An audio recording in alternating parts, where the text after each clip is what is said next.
Hello July and नमस्ते आप सभी को। तो आज मैं आप सबको कुशो बकुला रिम्पोचे जी के बारे में थोड़ा बहुत जानकारी देना चाहूँगी। कुशो बकुला रिम्पोचे जी लद्दाख के एक जाने माने एक लामा, एक विद्वान, एक पॉलिटिशियन कह सकते हैं लद्दाख का रहा है, और लद्दाख का फादर ऑफ लद्दाख भी कहा है। और जो देन जो प्राइम मिनिस्टर ऑफ इंडिया था डॉक्टर मनमोहन सिंह जी ने उनको the architect of modern Ladakh का टाइटल भी दिया है। और हिज हॉलीनेस दलाई लामा जी ने उनको द गांधी ऑफ लद्दाख भी कहा गया है, वो टाइटल दिया है। तो जैसा भारत के लिए महात्मा गांधी जी है जिन्होंने हमें आज़ादी दिलाई, और भी बहुत सारे जो फ्रीडम फाइटर्स हैं, वैसे ही लद्दाख के लिए कुशोक बकुला रिम्पोचे जी हैं। तो बहुत सारे लोगों ने मुझे पूछा है, मेरे कुछ कलीग्स ने, कि कुशोक बकुला रिम्पोचे जी कौन है, क्योंकि जब वो लोग लद्दाख जाते हैं तो शायद टिकट बुक करते समय या जब लद्दाख जाते हैं तो कुशोक बकुला रिम्पोचे एयरपोर्ट लिखा होगा, तो लिखा है, तो वो देखते होंगे, तो पूछते हैं कि क्यों इस एयरपोर्ट को कुशोक बकुला जी रिम्पोचे जी के नाम पे रखा है, कौन है, इनका क्या योगदान है लद्दाख के विकास के लिए। तो कुशोक बकुला रिम्पोचे जी का जन्म तो जो 19th बकुला रिम्पोचे जी जो है, जिनका पूरा नाम लोब्जांग थुप्स्तान छोकनोर है, इनका जन्म 19 मई 1917 में माठो के गांव में ही हुआ है, लद्दाख के माठो विलेज, जहाँ से अभी फॉर्मर हमारे एमपी है, जहाँ से मैं भी आती हूँ। तो वहाँ पे रॉयल फैमिली है, वहाँ पे उनका जन्म हुआ। और आप में से बहुत सारे लोग ये भी पूछते हैं कि लद्दाख में अभी भी रॉयल फैमिली है। तो बहुत सारे जो गांव है, जैसे हमारे गांव माठो से थोड़ा दूर जाके स्टोक, और भी बहुत सारी जगह है जहाँ पे ये रॉयल लाइनेजेस अभी भी है। और पहले की तरह सेम तो वो मोनार्की सिस्टम तो नहीं है, बट फिर भी उनके फैमिलीज, उनके किद इनकीन सभी भी है वहाँ पे। तो बकुला रिम्पोचे जी का जन्म तो रॉयल फैमिली में हुआ है। और अभी जो बकुला रिम्पोचे जी जो स्पितुक में है, वो तो उनका रिसेंट 2006 में उनका रीइंcarnation हुआ है। तो बाकुला क्यों नाम रखा गया है, अगर इसके पीछे का जो अगर मैं आपको इतिहास बता दूँ, तो अरहत बकुला यानी बुद्ध भगवान के समय से महायान बुद्धिज़्म में ऐसा माना जाता है कि 16 अरहत रहते थे गौतम बुद्ध के समय में ही, और उन 16 अरहतों में से एक था बकुला। तो ये जो बकुला रिम्पोचे है, इनको हम 16 अरहत में से जो बकुला रिम्पोचे है उनका रीइंcarnation मानते हैं। और इनका जो रीइंcarnation आइडेंटिफाई करने वाला था 13th हिज हॉलीनेस दलाई लामा, जो अभी के जो 14वें दलाई लामा परम पावन दलाई लामा जी हैं, उनसे भी पहले का जो रीइंcarnation है 13 दलाई लामा नवांग लोब्जांग थुप्तन ग्यात्सो, उन्होंने आइडेंटिफाई किया कि ये जो रॉयल प्रिंस हैं, राजकुमार है, वो 16 अरहत में से जो बकुला रिम्पोचे उनका रीइंcarnation है। तो पहले के ज़माने में क्या था कि तिब्बत लद्दाखी लोग भारत आने से ज़्यादा वो लोग तिब्बत जाना पसंद करते थे, क्योंकि कल्चरली रिलीजियसली, क्योंकि रिलीजन ही बुद्धिज़्म ही तिब्बत से लद्दाख में आए हैं। तो पढ़ाई करने के लिए ज़्यादातर जो लामा लोग हैं वो तिब्बत जाया करते थे। तो वैसे ही बकुला रिम्पोचे जो है वो इनिशियल उनका जो एजुकेशन तिब्बत से हुआ है। जब वो 14 साल का था तब वो तिब्बत गए, वहाँ से जितनी भी जो डिग्रीज है, हायर डिग्री जिसको हम लोग गेशे लारंपा कहते हैं, जो सबसे एक हाईएस्ट डिग्री है बुद्धिस्ट फिलॉसफी एंड मेटाफिजिक्स में, वो उन्होंने प्राप्त किया वहाँ से। और 1940 में फिर वो अपना पढ़ाई सक्सेसफुली वापस करके फिर लद्दाख वापस आए। और जैसे ही लद्दाख वापस आए तो उस दौरान तो भारत तो ब्रिटिश के कॉलोनियल रूल में था, ब्रिटिश के अंडर थे। तो बहुत सारे जो फ्रीडम के लिए स्ट्रगल हो रहे थे। तो जैसे ही लद्दाख इंडिपेंडेंस हुआ 1947 में, ठीक उसके 2 साल बाद पंडित जवाहरलाल नेहरू जी, जो भारत के फर्स्ट प्राइम मिनिस्टर हैं, उन्होंने बकुला रिम्पोचे जी को बोला कि रिक्वेस्ट किया कि आप पॉलिटिकल लाइन में आइए, क्योंकि तब लद्दाख में बहुत ज़्यादा पढ़े लिखे लोग नहीं होते थे। तो वो एक लामा होने के बावजूद बहुत सारे शील परंपरा होते हैं मोनेस्ट्रीज में अपना, बट फिर भी for the sake of Ladakh उन्होंने लामा होते हुए भी इस पॉलिटिकल क्षेत्र में अपना कदम रखा। और उसके बाद बहुत सारे जो, क्योंकि उस दौरान लद्दाख जो आजकल हम लोग देखते हैं वैसा नहीं था। लद्दाख का स्टेटस बहुत पॉवर्टी और बहुत एब्जेक्ट पॉवर्टी और इग्नोरेंस में थे लोग, क्योंकि वहाँ पे ज़्यादातर पढ़ाई लिखाई होते नहीं थे। ट्रेडिशनल एजुकेशन होता था, बट स्टिल वो जो मॉडर्न एजुकेशन हम लोग बोलते थे वो नहीं था, क्योंकि स्कूल्स नहीं होते थे, दूर दराज का इलाका था। तो इसीलिए उन्होंने फिर अपना एक शेयर डिटर्मिनेशन ठान लिया कि लद्दाख का जो फ्यूचर है वो उसको संरक्षित करना है। तो इसके बाद क्या हुआ कि वो भारत को तो 1947 में आज़ादी मिल गए थे ब्रिटिश से, बट फिर भी कहीं ना कहीं लद्दाख जो है वो जम्मू कश्मीर के अंडर जो डोगरा रूलर्स है, जम्मू कश्मीर का अपना ही एक संगीन इतिहास है जिसको पढ़ना बहुत ज़रूरी है। तो वो रहा, तो लद्दाख जम्मू कश्मीर के अंडर रहा। तो लद्दाख के वॉइस जो है वो सेंट्रल इंडिया तक पहुंचते नहीं थे। तो बहुत सारे हक जो अभी भी वहीं स्ट्रगल चल रहा है। तो इस क्षेत्र में बकुला रिम्पोचे जी ने बहुत योगदान दिया है, और सबसे पहले उनका योगदान जो है वो एजुकेशन की तरफ होता है। और एजुकेशन में उन्होंने बहुत सारे स्कूल्स खोले, और स्कूल खोलने के बाद लद्दाखी लोग ऐसे थे कि जो बिल्कुल इग्नोरेंट थे, तो हर घर में जाके लोगों को प्रोत्साहित किया कि अपने बच्चों को स्कूल भेजें। तो बहुत सारे स्कूल खोले और बच्चे सब लोग तब फिर स्कूल में आने लगे। और उसके बाद अनदर जो इम्पोर्टेंट एक योगदान जो, जैसे मैं अपने पिताजी को भी पूछती हूँ तो पिताजी बताते हैं जो कि इतना एजुकेटेड नहीं है, बिल्कुल भी एजुकेटेड नहीं है, फिर भी उनको उनका एक एहसान है कि जो टैक्स लगते थे लद्दाख को, और जो रिच कुछ जो गवर्नमेंट्स के ऑफिसर्स लोग और कुछ जो रिच खानदान के लोग लैंड का जो वो सर्व लेते हैं, जो एक डेप की तरह। पैसे तो तब होता नहीं था, तो क्रॉप्स वगैरह देना पड़ते थे, जितना भी जो खेत से उगते थे उसको रिच लोगों को और या गवर्नमेंट कुछ ऑफिसर्स होते थे उनको चुकाना होता था। तो ऐसे जो पॉवर्टी ऐसे जो डेप्ट है उनसे फिर उनको टैक्स जो है उनसे मुक्त किया। तो ये बहुत बड़ा एक योगदान कुशोक बकुला रिम्पोचे जी का रहा। और जो कि जितने भी जो लद्दाख के मेरे पापा के एज के लोग हैं उनको पता है, और जिसे आजकल के नौजवान जो यंग जनरेशन उनको ज़्यादा मालूम नहीं होगा, क्योंकि उन्होंने उस दौर को ना देखा है और ना वो संघर्ष जो है वो सहा है। उसके बाद रिम्पोचे जी ने बहुत सारे लद्दाख में ऐसे रीति रिवाजें थी, जैसे पॉलीएंड्री, एक से जो ज़्यादा मतलब शादी करना, दो वाइफ्स होते हैं या 3-4 ऐसे। फिर बहुत सारे छंग पीते थे, लोकल जो छंग कहते हैं, बियर लोकली जो प्रोड्यूस करते हैं। और बहुत सारे ऐसे पुरानिक जो रीतियाँ थी, जैसे एनिमल सेक्रीफाइस करना, बलिदान देना पशु पक्षियों का, और जो हंटिंग वाइल्ड एनिमल बहुत होते थे उसको हंट करना। कास्ट सिस्टम जो कि लद्दाख भारत के जो मेनलैंड पे मिलता है वैसा नहीं, बट कुछ अलग level of caste system Ladakh में भी देखने को मिलता है, जो कि एक अलग डिफरेंट में वो प्रैक्टिस करते हैं। वो इन सारे जो रीति रिवाज है, कास्ट सिस्टम, क्योंकि रिम्पोचे जी तो पढ़े लिखे थे और बुद्ध भगवान के का जो उपदेश है, देशना है, वो बखूबी जानते थे। तो लद्दाखी लोगों को इन रिचुअल्स के प्रति जागरूक किया कि ये सारा चीज़ें हमें बंद करना चाहिए, क्योंकि ये गौतम बुद्ध का जो धर्म है वो नहीं है। तो उसके बाद फिर रिम्पोचे जी ने जी मतलब एक फादर फिगर रहा है लद्दाखियों के लिए। लद्दाख के जो रिलीजियस और पॉलिटिकल फील्ड में उन्होंने बहुत बड़ा योगदान दिया है। और उसके बाद उनको नॉमिनेट किया है member of constituent assembly in the state of Jammu and Kashmir, और फर्स्ट एक इलेक्टेड रिप्रेजेंटेटिव ऑफ लद्दाख वो बने। और उसके ठीक बाद 1967 में फिर वो अनअपोज इंडिया के पार्लियामेंट में, लोकसभा में वो एज अ MP सेलेक्ट हुआ, और उन्होंने 2 बार 2 कंसेक्यूटिव टर्म उन्होंने वहाँ पे योगदान दिया। उसके बावजूद वो मेंबर ऑफ माइनॉरिटी कमीशन का मेंबर रहा। और उसके बाद बहुत बड़ा जो एक प्रोमिनेंट योगदान ओवरऑल इंडिया में ये रहा कि वो as an ambassador, India's ambassador गए थे मंगोलिया में 1990।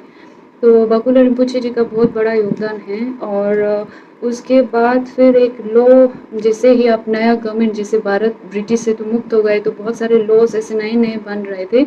उसमें से एक था बिग स्टेट एबोलिशन एक्ट, 1948 में लाया गया था। तो इस एक्ट के विरुद्ध उन्होंने काम, मतलब ये अगर ये लद्दाख में ये एक्ट लागू होता तो जितने भी जो आज हम बहुत बहुत सुंदर मोनेस्ट्रीज देखते हैं लद्दाख में, एक heritage, rich heritage, culture and heritage देखते हैं, वो शायद नहीं होता।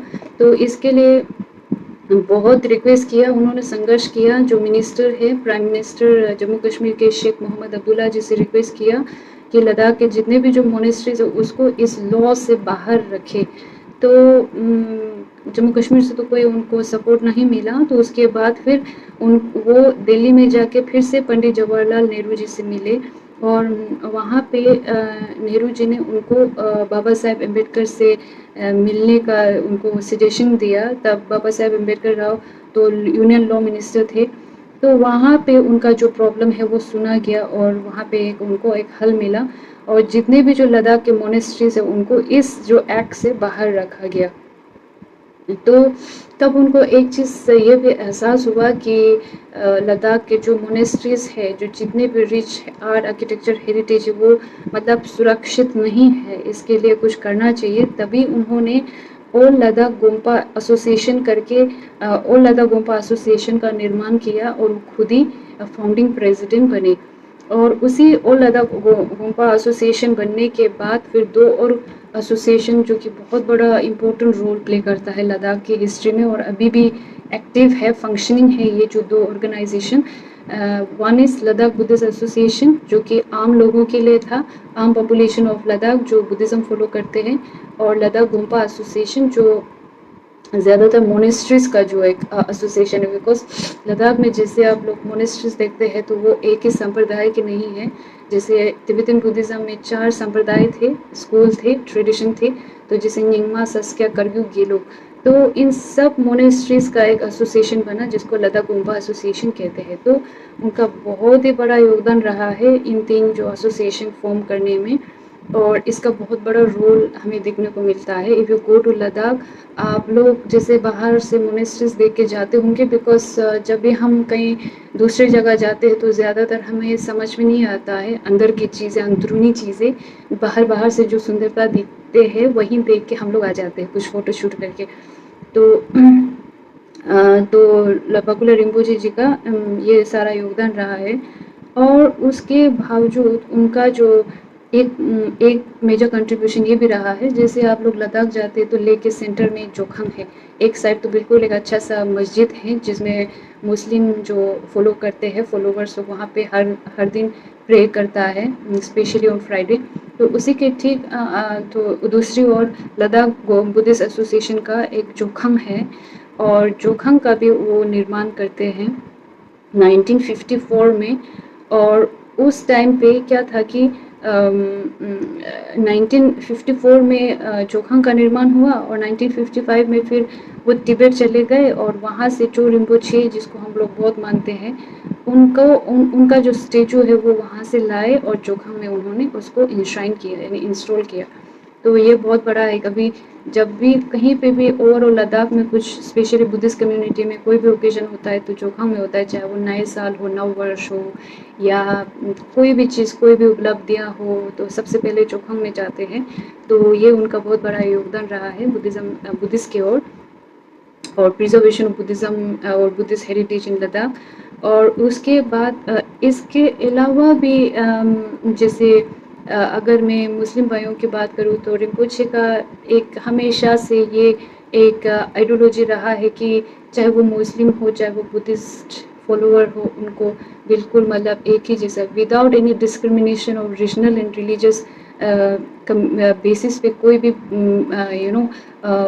मतभेद ना हो, कोई भी डिफरेंसेस ना हो, तो इस तरह की सोच वो रखते थे। उनके टाइम पे उनका जो टाइम था, पॉलिटिकल टेन्योर था, तो बहुत सारे ऐसे मुस्लिम मिनिस्टर भी थे जिन्होंने योगदान दिया है। तो ये रिम्पोचे का एक बहुत बड़ा कंट्रीब्यूशन रहा है लद्दाख की ओर। और एक चीज़ कंट्रीब्यूशन उनका हिज हॉलीनेस दलाई लामा को लद्दाख में इनवाइट करने का था, क्योंकि लद्दाख 14 दलाई लामा उस टाइम पे, जिसे अभी तो हिज हॉलीनेस दलाई लामा भारत में वो शरणर्स थे, एज अ रिफ्यूजी रह रहे हैं। तो कोई भी भारतीय हो या लद्दाख हिमालयन बेल्ट के कोई भी हो या तिब्बती हो, इजीली हम लोगों को उनका दर्शन मिल जाते थ्रू, आजकल तो इंटरनेट का ज़माना है, टेक्नोलॉजी का, तो हमें मिल जाता है। बट बैक इन टाइम हमारे पेरेंट्स हमें बताते हैं कि लोग लद्दाख से पैदल चल के तिब्बत जाते थे, और तिब्बत में जैसे ही पहुंचते थे तो उनका दर्शन मिलना बहुत मुश्किल होता था। लासा जो उनका पोताला, उनका घर है, उनका पैलेस है, his holiness Dalai Lama was also, Dalai Lama is also prince, तो रॉयल लाइनेज से आते हैं। तो उनको लासा के अंदर जाने का भी अनुमति नहीं मिलता था। दूर से रिम्पोचे की छत से अपना जो चीवर है वो ऐसे करते, उनको थोड़ा बहुत दिख जाते तो उनका दर्शन हो जाता था। तो इस तरह की कठिनाइयों का सामना करके फिर उनका दर्शन प्राप्त करने लोग लद्दाख से फिर तिब्बत जाते थे। तो उनको लद्दाख में इनवाइट करना मतलब it's a very challenging thing. तो बकुला रिम्पोचे ने बहुत इसमें वो किया है, कंट्रीब्यूट किया है, along with several other ministers of Ladakh.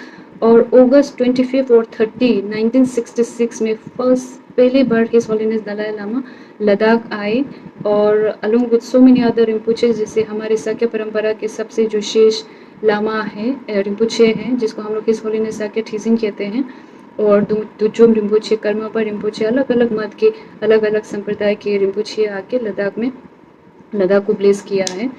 तो इसके बाद रिम्पोचे का एक ये भी रहा योगदान कि जैसे अब जिस तरह से तिब्बत जो है वो चाइना के अंडर चला गया, चाइना के ऑक्यूपेशन में चला गया, तो जो एक लिंक था लद्दाख और तिब्बत का एजुकेशन के रिलेटेड, मॉन्क्स एंड नन का, वो डिस्कनेक्ट हो गया। तो उसके बाद उन्होंने क्या किया कि फिर उन्होंने बहुत बड़ा कंट्रीब्यूट किया, लोगों से मिला, और एक स्पितुक जो गोपा है वहाँ पे एक स्कूल खोला, स्कूल ऑफ बुद्धिस्ट फिलोसफी करके। तो लेटर उन क्या किया कि अब इंडिया के अंदर, जैसे लद्दाख इंडिया के अंदर तो है ही, तो मिनिस्ट्री ऑफ कल्चर को रिक्वेस्ट किया कि इसको थोड़ा और बड़ा करो। तो मिनिस्ट्री ऑफ कल्चर ने उस रिक्वेस्ट को एक्सेप्ट किया और उसको एक नया नाम दिया, जिसको हम लोग central institute of Buddhist studies CIPS कहते हैं, जो आज भी यहाँ पे एजुकेशन प्रोवाइड करते हैं। Student from all over Ladakh आके वहाँ पे एजुकेशन लेते हैं in the Buddhist philosophy, art, architecture and so many subject. उसके बाद फिर अब लद्दाख एक स्ट्रेटेजिक एक प्लेस है, सब लोग बोलते हैं, सब लोग जानते भी हैं। दो मेजर बॉर्डर पाकिस्तान और चाइना का है, तो पाकिस्तान के साइड से बहुत रेड होता था तब, और बहुत सारी जो एक लद्दाख जो पीसफुल रीजन है वहाँ पे पहले से बहुत रेड हुआ करता था पाकिस्तानियों का। तो क्या था कि रिम्पोचे जी ने इस प्रॉब्लम को हल करने के लिए भारत का जो first prime minister Nehru ji है, नेहरू जी का भी लद्दाख के प्रति बहुत बड़ा एक योगदान रहा है। तो उनको उन्होंने इनवाइट किया along with the chief minister of Jammu and Kashmir Sheikh Mohammad Abdullah, और नेहरू जी के जो बेटी है इंदिरा गांधी जी, उनको भी ले में बुलाया। तो 4 डे विजिट के लिए वो लोग आए। तो ये एक बहुत बड़ा एक लैंडमार्क कंट्रीब्यूशन रहा है, एक कोडियल रिलेशनशिप। अब लद्दाख हिस्टोरिकली कल्चरली तो भारत के जो मेन कल्चर है वो उससे थोड़ा डिफरेंट है, तो कहीं ना कहीं एक एलिमिनेशन सा फील होता है। और साथ ही साथ दो जगह से इतना बॉर्डर, दो इम्पोर्टेंट बॉर्डर वो शेयर करते हैं, तो करते हैं। और लद्दाख के भारत के जो जब कोई भी प्रधानमंत्री आते हैं, वहाँ पे मिनिस्टर्स आते हैं, तो इट्स लाइक कि एक sense of inclusivity and sense of security आ जाते हैं, सिक्योरिटी फील होता है।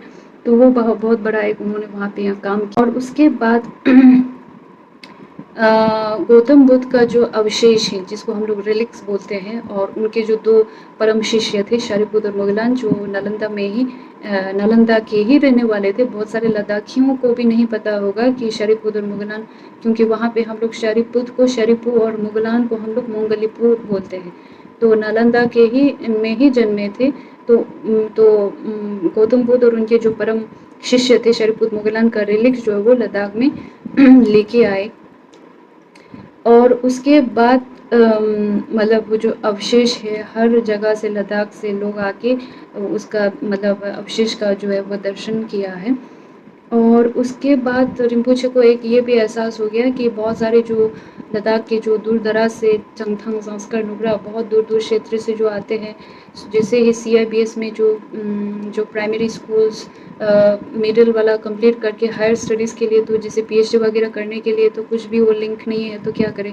तो इसके लिए उन्होंने फिर ministry of culture government of India से रिक्वेस्ट किया, और जो अभी सेंट्रल इंस्टीट्यूट ऑफ सरनाथ में जो इंस्टीट्यूट है वहाँ पे उन्होंने अफिलिएटेड किया। तो बहुत सारे जो मॉन्क्स एंड नन है वो सरनाथ जाने लगे, और इवन जो ले पर्सन है जो भिक्षु भिक्षुनी नहीं है, आम इंसान है, वो भी वहाँ जाके एजुकेशन लेने लगे, और स्कॉलरशिप भी गवर्नमेंट ऑफ इंडिया ने, सेंट्रल गवर्नमेंट ने वहाँ पे प्रोवाइड किया। तो इसके बाद अब एक चीज़ ये भी था कि लद्दाखी लोग पहले जैसे आजकल जो लद्दाखी दिखते हैं वैसे नहीं, पहले बहुत गरीब होते थे, और दिल्ली आना इज़ लाइक हमारे लिए बहुत चैलेंजिंग होता था। और इवन हम लोग आ भी जाए, लद्दाख में से कुछ इलीट लोग, रिच लोग अगर आ भी जाए तो फिर भी मुश्किल होता था, बिकॉज तब तो लद्दाख बहुत ठंड होता था। तो आजकल तो फिर भी गर्मी बढ़े है, तो एक तो मौसम डिफरेंट है, कल्चर डिफरेंट है, दिल्ली में आके क्या करें। तो रहने के लिए जो होटल एकोमोडेशन है वो सब नहीं होता था, लोग रेलवे स्टेशन में सो के ऐसे जाते थे।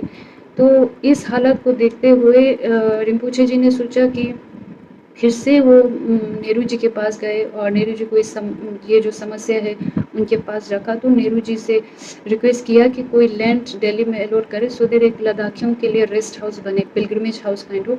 तो लद्दाख बुद्धिस्ट विहार, जो लद्दाख बौद्ध विहार हम लोग बोलते हैं दिल्ली में, तो उसका वो निर्माण किया, इस्टेब्लिश किया वहाँ पे 1964 में।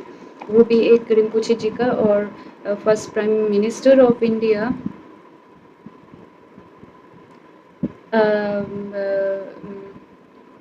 नेहरू जी का बहुत बड़ा इम्पोर्टेंट योगदान रहा है। फिर उसके बाद बहुत से ऐसी चीज़ें हैं, जैसे न्यू दिल्ली में ही फिर से एक इंस्टीट्यूशन उन्होंने खोला, Ladakh institute of higher studies करके, दिल्ली में 1964 में। ये मुझे भी नहीं पता है, ये जो है वो ministry of education government of India के भीतर हुआ करता था, मतलब ऑपरेट हुआ करता था। तो इसको लेटर ऑन इन्होंने उस चीज़ को फर्दर इम्प्रूव करके नया एक नाम दिया, विशेष केंद्रीय विद्यालय। तो इसमें तो बहुत सारे जो लद्दाखी आजकल जो एडमिनिस्ट्रेटर लोग देखते हैं एडमिनिस्ट्रेटिव फील्ड में, वो सब लोग शायद यहीं से पढ़ के गए हैं। तो ये बहुत बड़ा एक रिम्पोचे जी का कंट्रीब्यूशन रहा है। उसके बाद लमरून स्कूल जो बहुत बड़ा एक रोल प्ले करता है एजुकेशन वाइज, कल्चर वाइज, ये भी उनका एक बहुत बड़ा रोल रहा है। और उसके बाद सबसे ख़ास बात तो रिम्पोचे जी के बारे में ये है कि रिम्पोचे जी को ये एहसास बहुत पहले हो गया था, बिकॉज वो एजुकेटेड थे, तो उनका विजन जो है वो लॉन्ग टर्म पे वो देख पा रहे थे कि लद्दाखी लोग, क्योंकि हम लोग डिफरेंट देखते थे, ट्राइबल लोग थे, तो एक तो उन्होंने ये शेड्यूल ट्राइब का स्टेटस लाया, उसमें बहुत सारे अदर लद्दाखी मिनिस्टर का भी बहुत बड़ा योगदान रहा है। शेड्यूल ट्राइब का स्टेटस रहा, तो कहीं ना कहीं लद्दाख के जो कॉन्स्टिट्यूशन के भीतर हम लोगों के लिए एक ये क्या बोलते हैं उसको, रिजर्वेशन रखा गया। तो उसके बाद एक बहुत बड़ी चीज़ रिम्पोचे जी का था कि एक यूनियन टेरिटोरी स्टेटस की मांग उन्होंने रखा। तो फर्स्ट रिम्पोचे जी ही थे जिनको ये एहसास हो गया कि लद्दाख को यूटी बनना चाहिए, जम्मू कश्मीर के अंदर नहीं रहना चाहिए, लद्दाख का एक अपना एक सेल्फ आइडेंटिटी हो ओवरऑल इंडिया के जो पॉलिटिकल सिनारियो में, तो फील्ड में। तो इसीलिए जो हाल ही में हमें यूटी मिला है with the help of former MP, and there are so many other MPs and also the people of Ladakh who have contributed for achieving the status of union territory. तो अभी उसके बाद फिर लद्दाखी लोगों का एक अलग से संघर्ष शुरू हुआ है UT with legislative assembly for that people of Ladakh are still striving. तो सबसे पहले जो इस चीज़ की मांग करने वाले कुशोक बाकुला रिम्पोचे जी ही थे। तो ऐसे बहुत सारे कंट्रीब्यूशन हैं, अनगिनत हैं, मैं गिन नहीं सकती हूँ यहाँ पे। बहुत सारे लद्दाखियों के लिए, जैसे आप लोग लद्दाख जाते हैं तो शांति स्तूपा देखते होंगे, तो रिम्पोचे जी का बहुत बड़ा एक क्लोज एसोसिएट थे मोंक जापान के नीची दात्सु फूजी। तो उन दोनों के बीच में ऐसा एक बातचीत हो गया, तो इसलिए उन्होंने रिम्पोचे जी ने ही उनको रिक्वेस्ट किया कि वहाँ पे एक शांति स्तूपा का निर्माण करें। तो शांति स्तूपा जो इतना सुंदर लद्दाख के बीचों बीच में है, तो वो आप लोगों को देखने को मिलता होगा। ये भी उनका बहुत बड़ा एक योगदान रहा है। और मुस्लिम और बुद्धिज़्म के बीच में जो कोर्डियल रिलेशनशिप मेंटेन करने का रिम्पोचे जी का बहुत बड़ा योगदान है, क्योंकि वो यूनिवर्सल ब्रदरहुड में बिलीव करते थे। तो इसके कारण पुराने टाइम पे इतना ज़्यादा धर्म को लेके ये जो रिलीजियस कम्युनिटी जो कॉन्फ्लिक्ट है रिलीजियस का, वो नहीं होता था इतना जितना कि आज के सोसाइटी में हम लोग देखते हैं।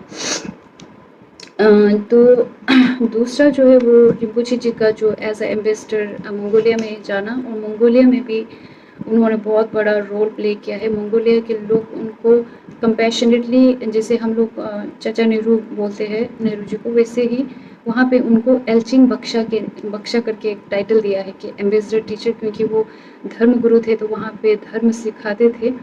तो मंगोलिया में उन एक रोड जो है वो बकुला रोड रिम्पोचे जी के नाम पे है, उन्होंने डेडिकेट किया है। बहुत सारे ऐसे स्क्रोल पेंटिंग थंका देखते होंगे, वो भी रिम्पोचे जी के लिए मतलब पेंट किया हुआ है। और उसके बावजूद तो रिम्पोचे जी का मंगोलिया एक पहले यूएसएसआर एक कम्युनिस्ट एक आइडियोलॉजी रखने वाले थे, लेटर ऑन फिर वो लोग डेमोक्रेटिक हुए। तो वो ट्रांजिशन जो फेज था मंगोलिया का, वो दो रिम्पोचे ने देखा है। और रिम्पोचे जी का बहुत नाम है मंगोलिया में। तो एज अ लद्दाख ही नहीं गए थे वहाँ पे, एज अ भारत के एम्बेसडर गए थे टू मंगोलिया। तो वो बहुत बड़ा कंट्रीब्यूशन रहा है to maintain the relationship between India and Mongolia. 10 साल का सर्विस रहा उनका मंगोलिया में एज अ एम्बेसडर। और उसके बाद फिर उनको एक बहुत बड़ा सम्मान भी मिला है। जैसे मंगोलिया के जो प्रेसिडेंट हैं, उन्होंने उनको ये पोलर स्टार अवार्ड, जिसको एल्टन गार्डस क्या कहा जाता है, जो कि एक one of the highest civilian award Mongolia का है, वो उनको कन्फर किया हुआ है। और उसके बाद अगर हम देखें तो Rinpoche ji Asian Buddhist conference for peace का भी मेंबर रहा है, फाउंडिंग मेंबर। उसके बाद अलायंस ऑफ रिलीजियस कंजर्वेशन, यानी जो कि यूनाइटेड किंगडम में बेस्ड था, उसका भी एक फाउंडिंग मेंबर रह चुका था, क्योंकि रिम्पोचे जी का भी रिइंकार्नेशन हुआ है। तो ये हम लोग 19 बकुला रिम्पोचे जी के बारे में बात कर रहे हैं। अभी जो रिम्पोचे है वो तो बिल्कुल एक यंग, अभी छोटा सा है। उनका ट्रेनिंग एजुकेशन बुद्धिज़्म में जो पाबा जो संपदा होता है उसमें उनका ट्रेनिंग चल रहा है, हर फिलोसफिकल चीज़ों में। तो पुराना जो उनका 19 इनकार्नेशन रिम्पोचे जी था, वो लंदन में भी गए और क्वीन एलिजाबेथ, हर मेजेस्टिक क्वीन एलिजाबेथ सेकेंड से भी मिले, और बकिंगम पैलेस में जाके उनसे भी मिलना हुआ। तो रिम्पोचे जी को हम लोग एक प्रिंस भी कह सकते हैं। वो एक स्पिरिचुअल टीचर भी थे, एक स्कॉलर भी, विद्वान भी था, एक एक्टिविस्ट भी थे, पॉलिटिशियन भी था, एक डिप्लोमेट ऐसा तो वो काम किए भी हैं, तो वो किया है। तो इतने सारे स्किल्स और एफिशिएंट एक एरुडाइट एंड ऑनेस्ट पॉलिटिशियन रहा है, लामा पॉलिटिशियन रहा है। और हिज होलीनेस दलाई लामा, जैसे कि मैंने पहले कहा कि बताया कि आप लोगों को उनको गांधी ऑफ लद्दाख भी लद्दाख का टाइटल दिया है। और 1986 में प्रेसिडेंट ऑफ इंडिया ने इनको पद्मा भूषण से भी सम्मानित किया है। और उसके बाद जब हम देखते हैं तो अनगिनत इनके कंट्रीब्यूशन रहा है।